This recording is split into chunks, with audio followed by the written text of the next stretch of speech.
आंतरराष्ट्रीय घडामोडी, आंतरराष्ट्रीय बातम्या पाहणारे सो कॉल्ड भक्त जे तुम्ही सिस्टमच्या अगेन्स्ट बोलायला चालू केल्यानंतर ती तुमच्यावरती कुत्र्यासारखे भुंकायला लागतात.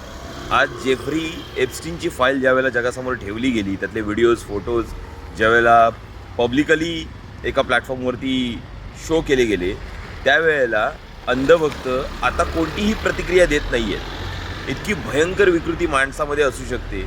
विकृती तुमच्या माझ्या सगळ्यांच्या मनात आहे, फक्त ती बाहेर पडण्यासाठी पैसा आणि पावर लागते.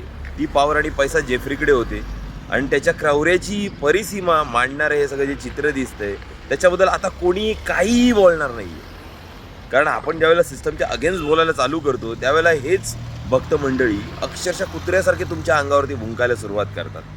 पण आज आंतरराष्ट्रीय दर्जाच्या सगळ्या त्या न्यूज, बातम्या आणि ते राजकारण चघळणारे, चवीने चघळणारे इथे भारतात बसून अगदी आमच्या चिपळूणसारख्या ग्रामीण भागातली लोकंसुद्धा काय ते टोमणे मारतील, काय त्याच्यावरती कोटी करतील आणि तारा म्हणजे सोशल मीडियावरती आपली मतं मांडून दाखवायचं की आम्ही किती उच्च विचारसरणीचे आहोत, आम्हाला जगाचं राजकारण किती चांगलं कळतं, आम्ही बुद्धिवादी आहोत.